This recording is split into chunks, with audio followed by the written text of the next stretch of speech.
So, hey filmmakers, fancy meeting you here.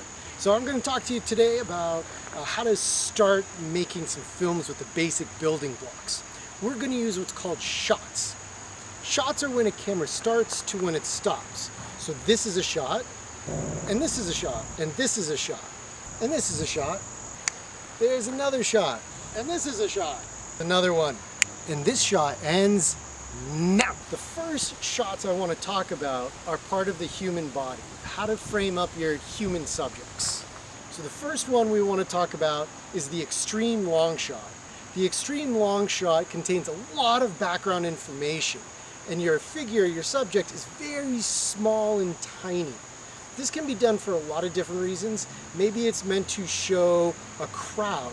Maybe it's meant to show a vast expanse or loneliness. There's all sorts of different reasons why you would want to show all sorts of background information, including an establishing shot, which kind of tells you where you are in the movie.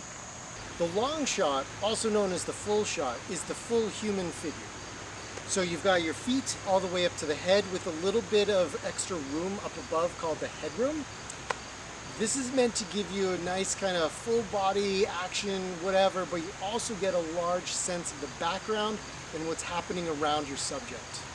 The medium shot is going to be anywhere from the knees or the waist up. Sometimes the knees up is called the cowboy shot, but you don't have to, that's not all that super important. The medium shot is kind of the important thing. You do get some background information, but not a huge ton. The focus is more on the person. The close shot is going to contain your shoulders up to with a little bit of headroom here. The idea behind this shot is you're going to have a nice kind of close, intimate look at your person, but not too close. This is also a great conversation shot for what they call the shot in reverse shot, where you'll go from this to the other person, back to this, to the other person, to give a nice sort of level of intimacy. It's a very comfortable sort of feel. You'll see that there's a little bit of background, but not too much. The main focus is on the person and whatever their face is trying to tell you. Good way to remember close shot is CS. The S could stand for shoulders. The close-up has very little background. In fact, it's really, really tight on the human face.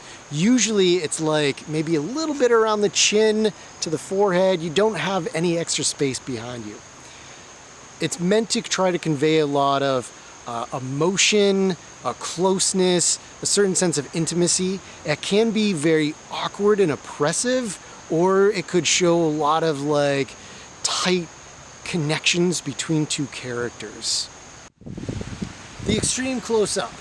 This is when you get really, really, really tight on something. So it might be something in somebody's hand, or like a ring if they're wearing a ring. It's like Lord of the Rings, right? It could be just an eye or their mouths. Something really, really tight, because you really want to put a lot of emphasis on this. I love a good extreme close-up.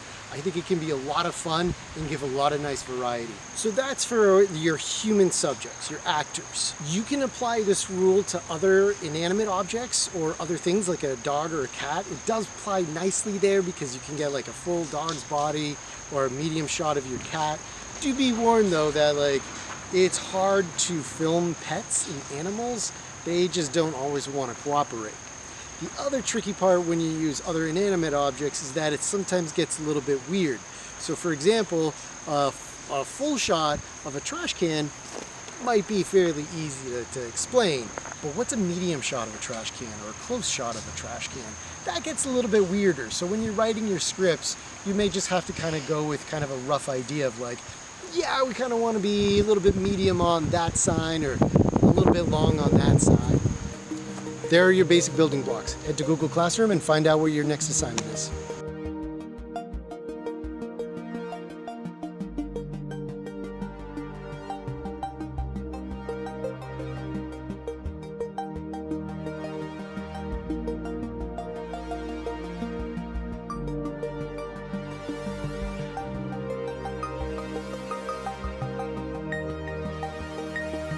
Oh, there's an airplane.